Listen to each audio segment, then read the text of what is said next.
Okay, welcome back to the second installment of my four-part series on cleaning and preserving coins. Again, just some real quick disclaimers because you may not have watched the first installment of anything. But I want to make sure that I'm extremely clear here in the fact that when I talk about cleaning a coin, I'm talking about cleaning a circulated coin, one that you want to get a little bit of debris or dust off of. And I'm only talking about Lincoln cents because that's all that I collect. I've been doing this for 35 plus years, so I've gotten relatively good at this. I've gone through literally tens of thousands, if not hundreds of thousands of circulated Lincoln cents over the years. I have bags upon bags upon bags of them. And I have done this for a very long time, so I've gotten good at knowing what things are going to come off coins, what things aren't, how you can make a coin look a little better, how you can't, and stuff like that. So again, please don't mistake this for me saying you should take a valuable coin and clean it. That is the absolute worst thing that you can possibly do. So I want nobody to think otherwise. These are just average circulated coins that I work with here, and I try and give you guys an example of what you can do to your coins to try and maybe make them look a little bit better in your albums or your collections. Some of the other things that I use that I have out here on my desk, just so you're aware, aside from the Q-tips that I told you about, the sharp Q-tips that I also have, which you can get at a hobby store for getting into a little bit of the grooves and things. I have makeup cleaning pads, which are always really nice and handy to have. I also have cotton balls. I also apologize, too, if I clear my throat every now and then. I'm actually homesick from work today, and so therefore I figured I would take the time to do this. It's just me in the house, along with the 3 cats and the 2 birds over there, so if you happen to hear some squawks in the background, that's the birds. Yep, and there's one. The other things that I have on my desk, this is a what's called a jeweler's glass, a jeweler's pair of glasses.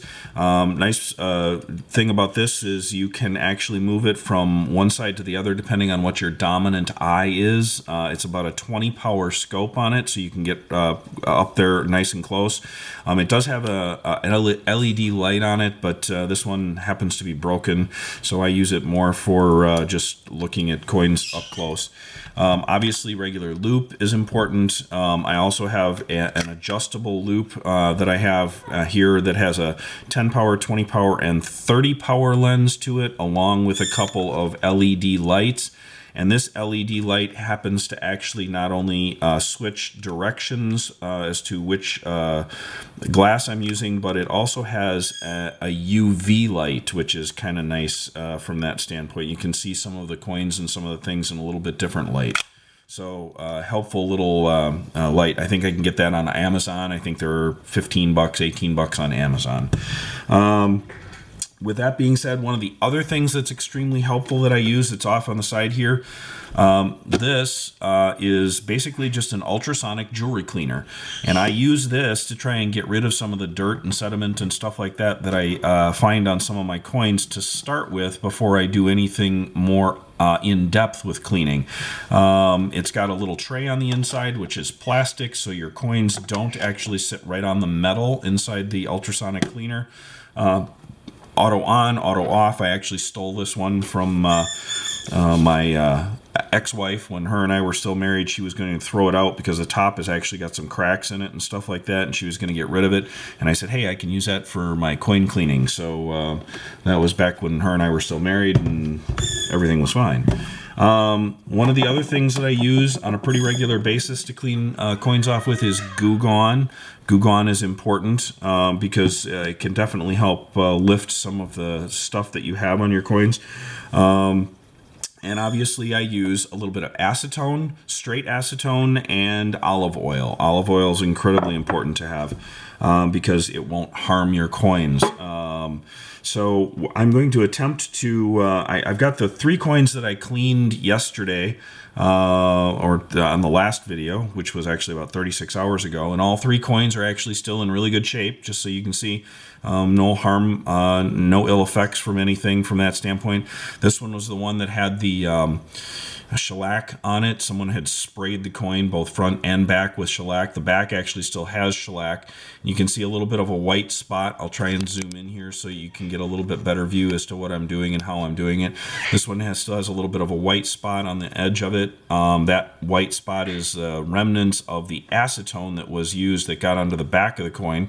So obviously when you do use acetone, you have to make sure that you take whatever is left back off again, and that's best done with olive oil from that respect.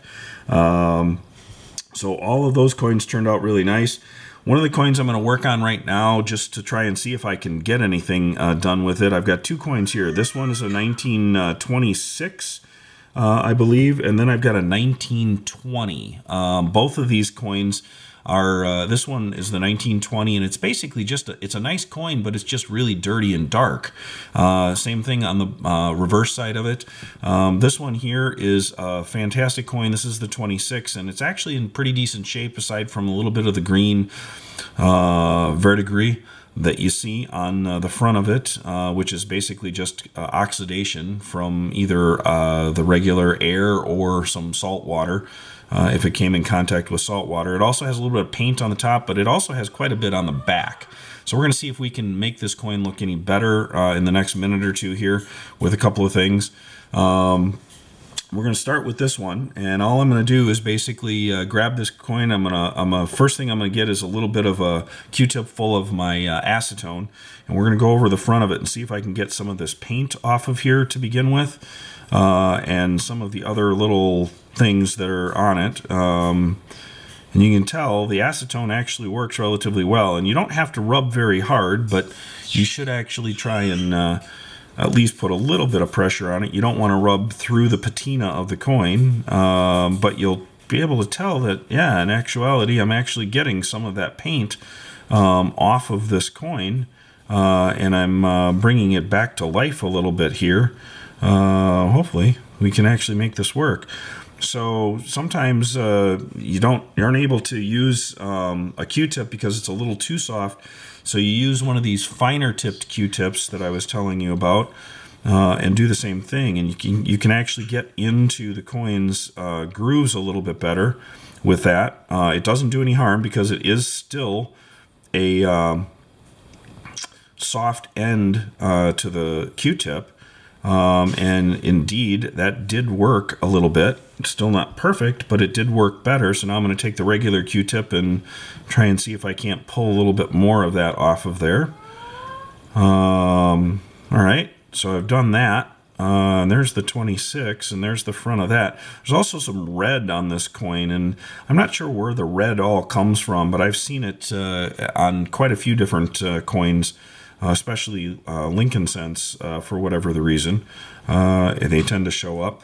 All right, so I've done the best that I can do there.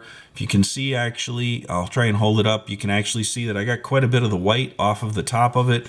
There was some actual on his head. I didn't do that myself when I was cleaning it, but there is some actual a scrape mark on the top of his head there where the coin was actually scraped through to the bare metal.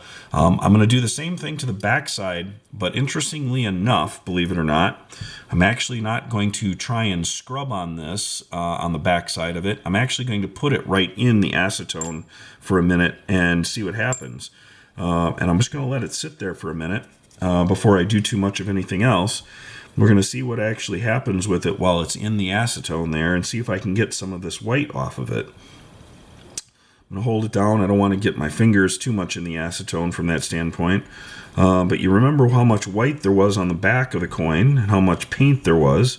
So let's see if we can take some of that off and see what winds up looking like after just a minute or two underneath the acetone here.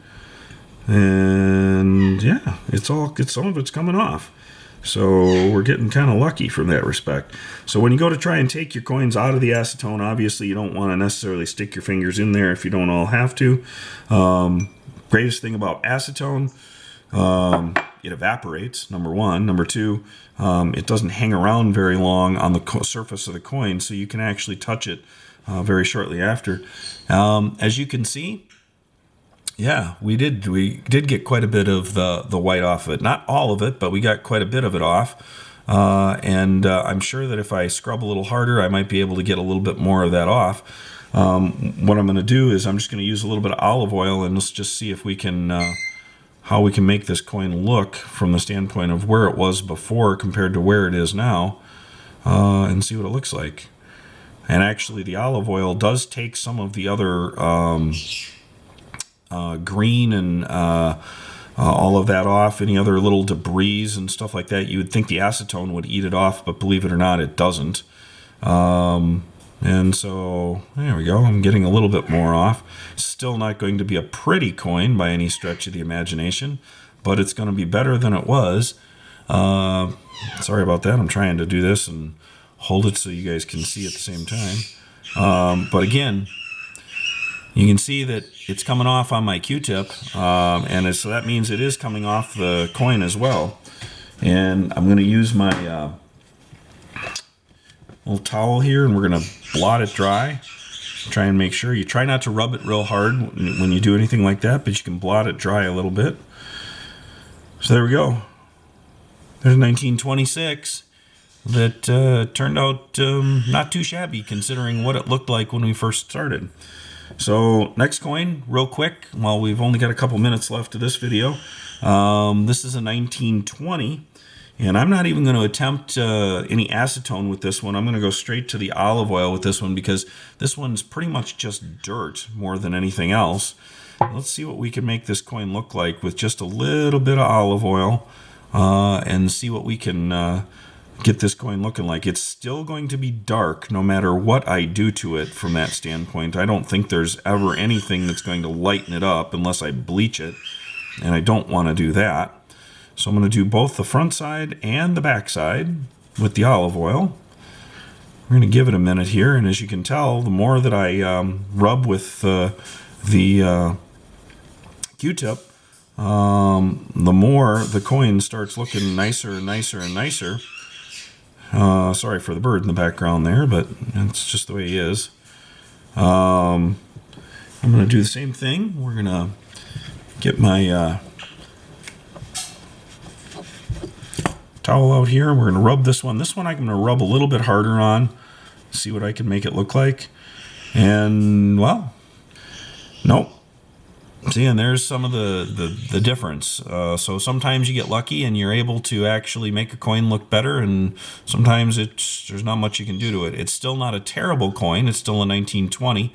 But I wasn't able to actually get it to what I wanted it to look like, which was more of like that chocolate brown and a nice clean coin. So there's a couple coins. Hopefully you'll come back for episode 3 shortly, since I've got the rest of the afternoon off. I'm going to try and knock off 2 or 3 episodes. Next episode, I'm actually going to do a little bit with some uncirculated or almost uncirculated coins, so that you can see what the best way is to preserve and keep some of the AU coins or XF AU coins, and what you can do for those. So thank you for watching.